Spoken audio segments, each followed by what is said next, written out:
Hi, everyone. Welcome to our Small Fleet and Owner Operator Summit. And I am very excited today because, of course, we're going to deliver wonderful news and trucking related content for our audience. And that being said, we have one of the most longstanding trucking influencers out there, and of course, an owner operator as well. Here with us, of course, is Chad Boblett. Chad, thank you so much for joining me for the show today. And I think this is my first time being on your show, and I appreciate you having me. Yeah, of course, and it's we're gonna have this wonderful summit of a number of different influencers and experts like yourself. But I think we're gonna get into a lot of really great content for you because you share a lot of your stories and share a lot of best practices, and that's really what I want to dive into today. But first, could you tell our audience a little bit about Chad and what brought you to where you are today in your career? Okay.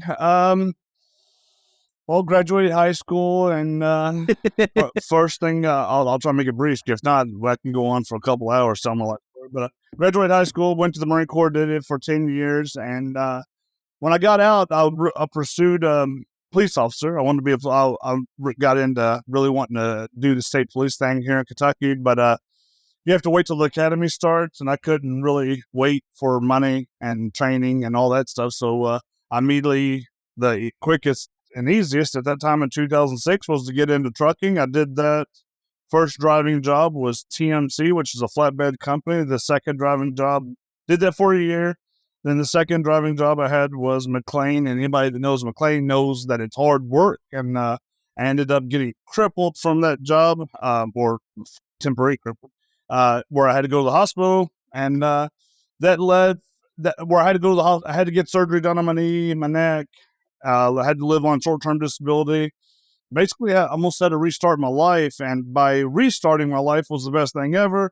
Having to go through all that because I had nothing to lose, and I always wanted to be an owner-operator. I had a CDL, and with nothing to lose, how can I? Everybody says, don't get into trucking, because if you get into trucking, you might lose everything. Well, if you have nothing to lose, then how am I going to lose anything, right?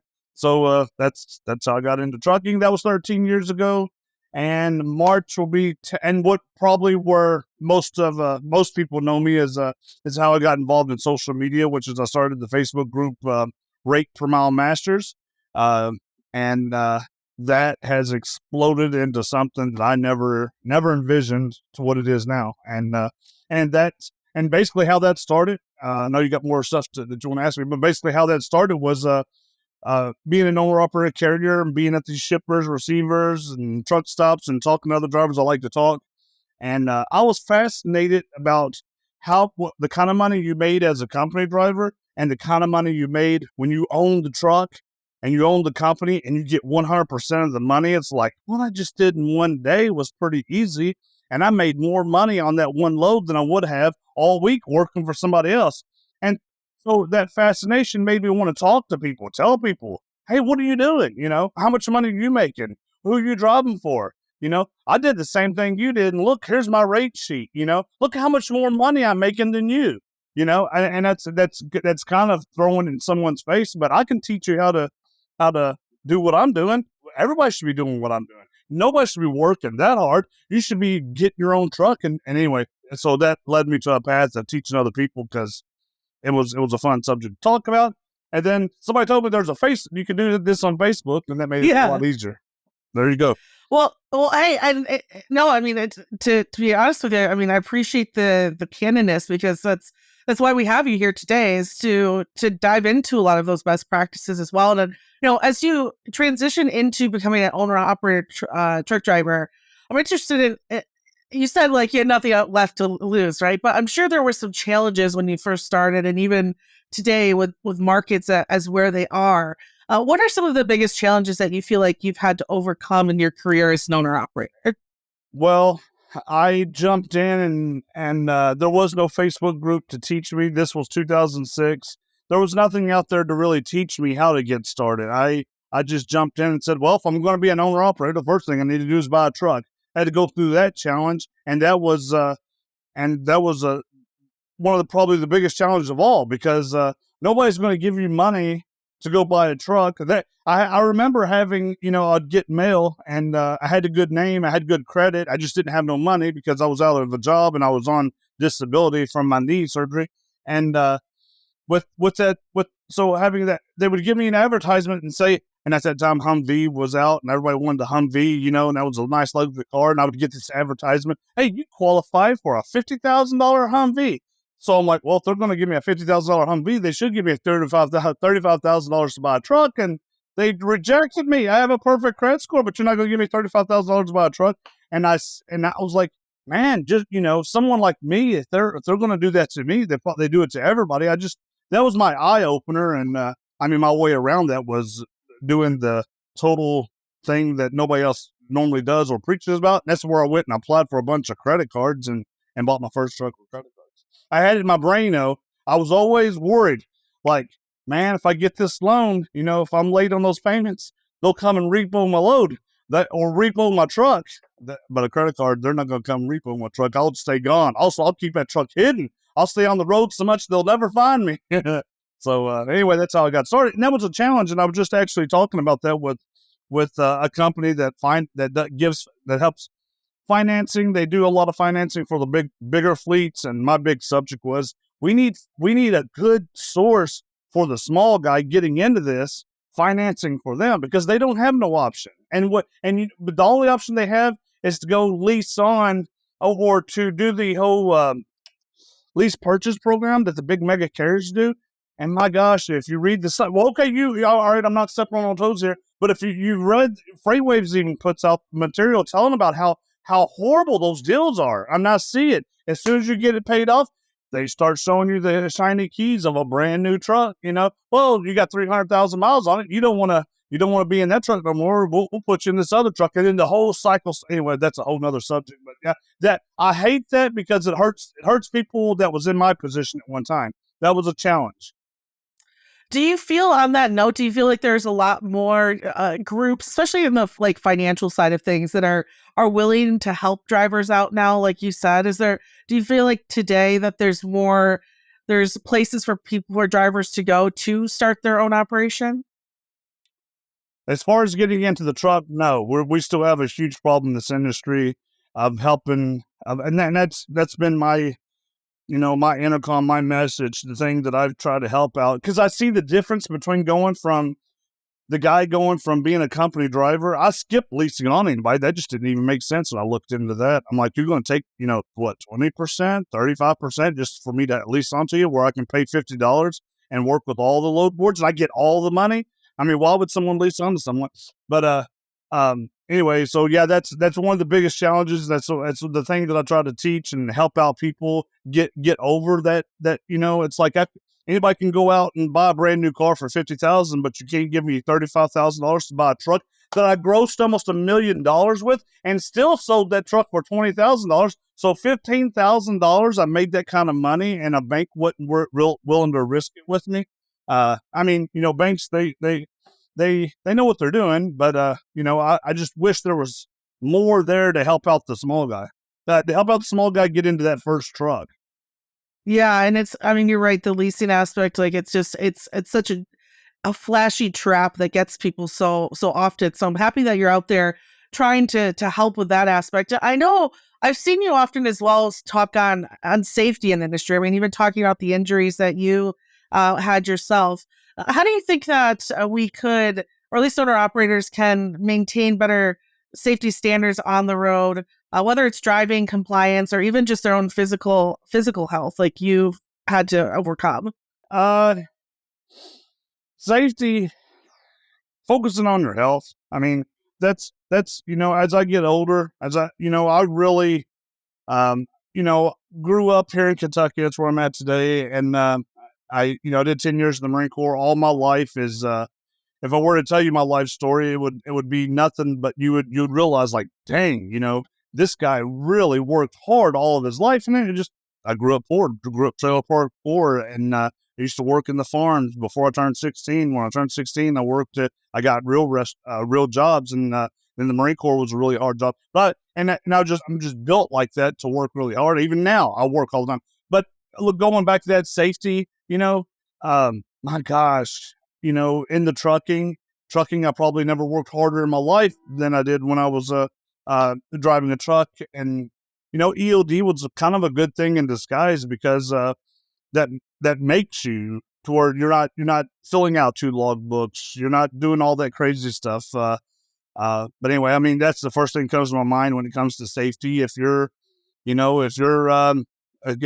keep track of measurements. If your blood pressure is getting a little out of whack, hey, it's time to start looking at what you need to do to correct that.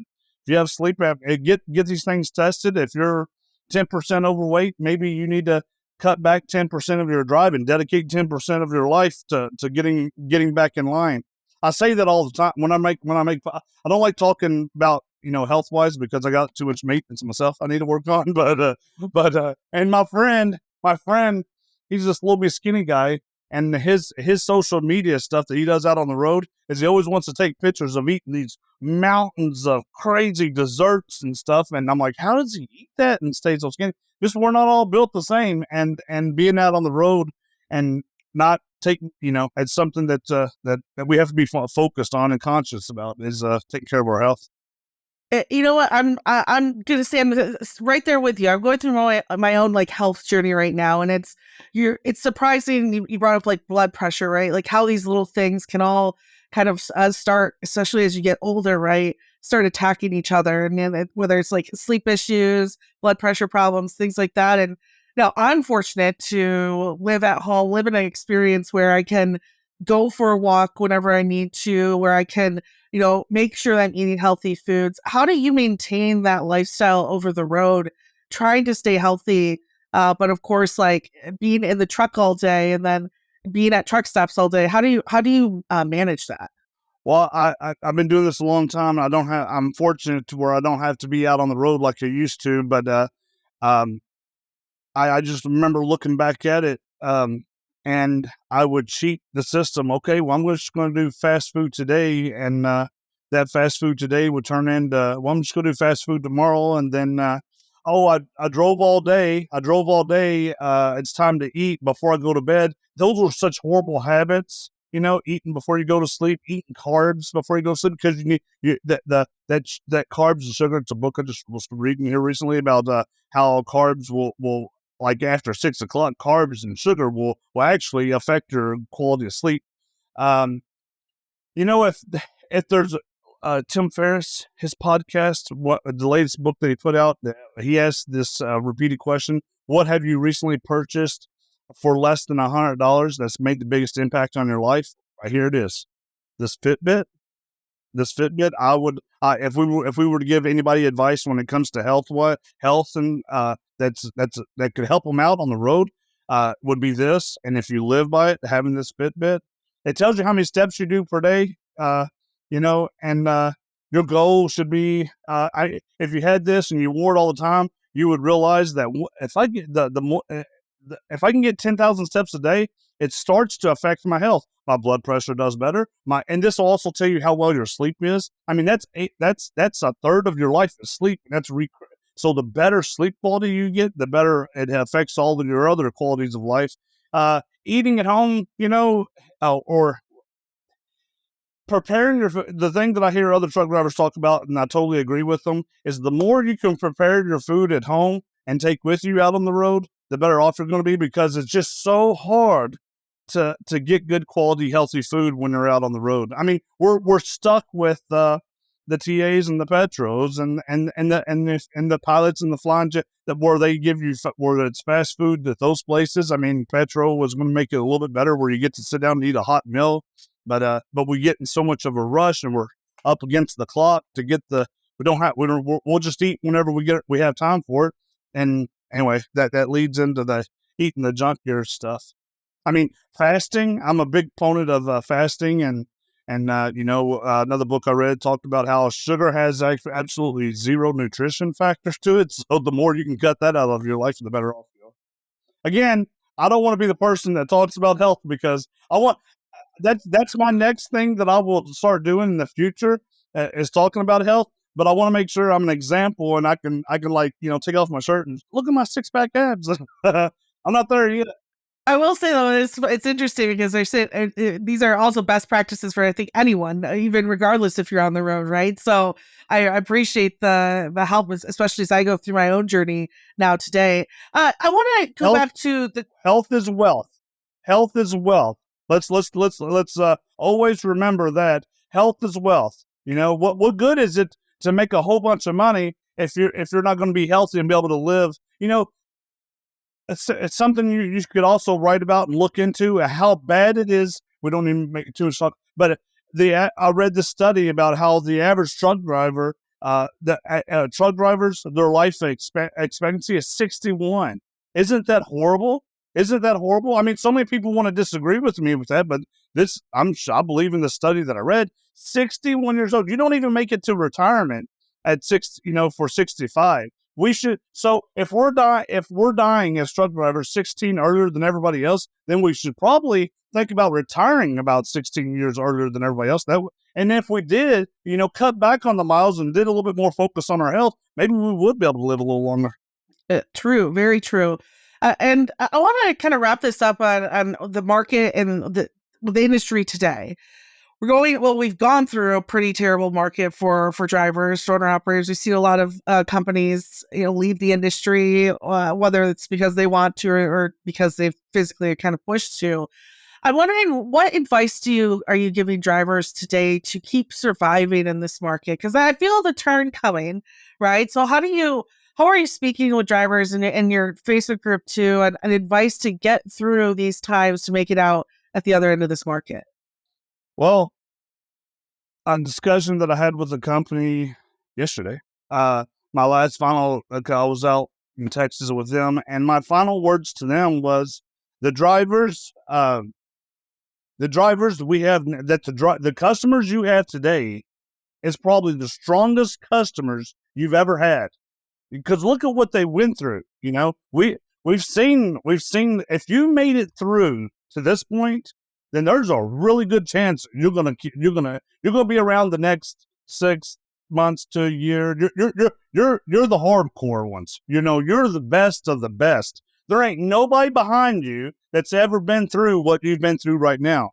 And so I mean, just hang in there. We'll never see what we saw after the pandemic, like where rates just went sky high. At that time, everybody could jump in a truck and make great money.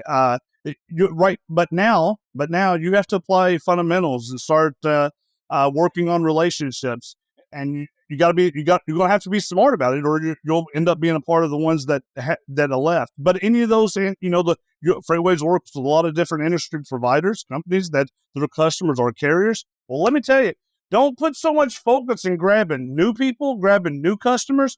Focus on the ones you have right now, because those are the best people, the strongest customers we've ever had in this industry. Look at what they just went through, and FreightWaves put out a chart about how all the people that's gotten out. Well, we've been in a decline. I don't know how long it's been. Go back to the financial crisis, and I think we're still worse than it was then. I hope that works for my advice. No. I mean, especially because if you hold those customers and you haven't built a great relationship, once it turns, I mean, who's the first person they're going to go to with that volume? It's going to be you and the people that work around you. So I think that's excellent advice, Chad. If people are looking to, of course, join your group and learn from you as well, where could they do that? Rate per Mile Masters, Facebook group, Chad Boblett. Google my name. I'm all over that. I talk all the time, and I don't. And it's not that I'm the smartest person, but I collect a lot of information. I've created a network of people that gives me this type of information for me to share with others. And my group is heavily moderated. There's probably no other group out there that has more executive level CEOs. I did a conference once at TIA, which is a group of a lot of the top level brokers and carriers in the industry, a room of about 500 of these people. And I asked, how many of y'all, before I got up there to talk about, how many of y'all know Rate per Mile Masters? And almost everyone in the room raised their hand. I'm like, wow, it's that popular. And a lot of these people don't talk, but they read what's going on in the industry. It's a great source for that. And I mean, at this point, March, we just hit our 10-year mark since I've started the group. I can easily show you documentation where this group is doing has in that time frame where we have over $100 million in networking has taken place in a Facebook group. When I was telling you at the very beginning, I didn't know it was going to turn into what it has to. And the people that we have saved and helped out in situations when it was just horrible, and and they needed help. The people that we've saved in those situations has been great. Those are the miracles. Those are the things I like the most. And the outreach we have with CEOs, high level executives, where this small guy out by himself, he don't get nowhere when he calls and says, "Hey, can I talk to the CEO of XPO?" But you put a post in the group, and the CEO of XPO, he's going to read it, and he'll start sending out letters to his other people. We need to solve this. I mean, I've seen that repeatedly over the years, over and over and over. Yeah, I will say too, Chad, I want to thank you because actually you started that group right around when I started in brokerage, and it helped, give me insight on the driver perspective and grow that company the way that I think drivers wanted to see brokers grow as well. So thank you so much, Chad, for joining me today, and for our audience. Enjoy the rest of the summit, and we'll be talking soon.